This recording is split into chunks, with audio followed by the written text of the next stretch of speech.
بسم اللہ الرحمن الرحیم۔ السلام علیکم، آداب عرض ہے۔ امید ہے 7 کلاس آپ خیریت سے ہوں گے۔ آج ہمارا اردو کا پہلا لیکچر ہے جس میں ہم نظم حمد کی ڈسکس کریں گے۔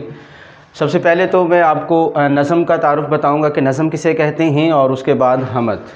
تو آتے ہیں ٹاپک کی طرف۔ نظم چونکہ لفظ سے ہی پتہ چل رہا ہے، نظم نظام سے ہے، یعنی کسی چیز کو نظام دینا، ترتیب دینا۔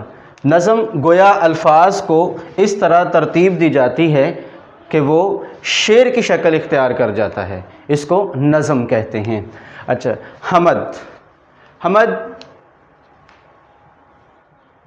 حمد کی تعریف ایسی نظم جس میں اللہ تعالیٰ کی ذات و صفات کی تعریف کی جائے، حمد کہلاتی ہے۔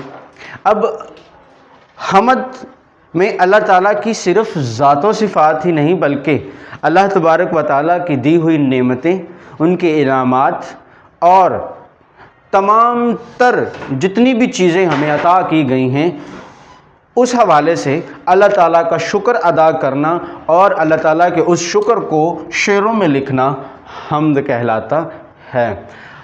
حمد کے شاعر حفیظ الرحمن غازی ہیں، اور اس حمد میں جو خاص الفاظ ہیں، الفاظ تو بہت ہیں مگر چند ایک جو کہ آپ کی کتاب کے پہلے صفحے پر بھی لکھے ہوئے ہیں وہ یہ ہیں۔ سب سے پہلے ہے گلشن۔ گلشن کا مطلب ہوتا ہے باغ، چمن، پھولوں کی زمین، یا ایسا خطہ زمین کا، ایسا ٹکڑا جہاں پر پھول، پودے، پیڑ وغیرہ لگائے جاتے ہیں۔ صحرا جنگل۔ پردے اٹھانا یعنی سامنے لے کر آنا، پردہ اٹھا دینا، چیز نظر آنا شروع ہو جاتی ہے، یعنی سامنے لے کر آنا۔ سیاہی کے پردے اٹھانا، آپ کی کتاب میں شعر میں جو لفظ استعمال ہوا ہے وہ ہے سیاہی کے پردے اٹھانا۔ سیاہی کے پردے اٹھانے سے مراد یہ ہے کہ رات کا ختم ہو کر دن میں تبدیل ہونا۔ ہراس، خوف، یہ تھے ہمارے خاص الفاظ۔ آپ آتے ہیں ریڈنگ کی طرف، تو یہ ہماری نظم حمد کا پہلا شعر ہے۔ یہ میدان و صحرا بنائے ہیں کس نے؟ کیا خوبصورت لکھا ہے کہ یہ میدان و صحرا بنائے ہیں کس نے، یہ بل کھاتے دریا بہائے ہیں کس نے، ہمارے خدا نے، ہمارے خدا نے۔ یہ سوالیہ نوعیت کا شعر ہے جس میں شاعر جو ہے وہ سوال کر رہا ہے اور بعد میں خود ہی جواب دے رہا ہے۔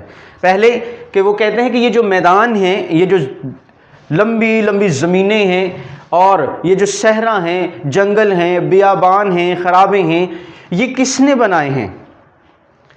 اور یہ جو بل کھاتے دریا ہیں، یہ جو بل کھانے سے مراد ہوتا ہے کہ سیدھ میں چلنے کے عوض الٹ، یعنی بل کھانا کہ موڑ کاٹ کاٹ کر دائیں بائیں ہو کر چلنا۔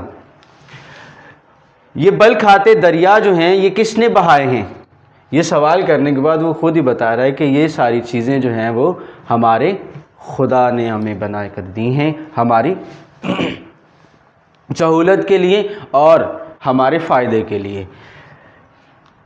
اچھا، یہ تھی پہلے شعر کی ریڈنگ۔ اب آتے ہیں دوسرے شعر کی طرف۔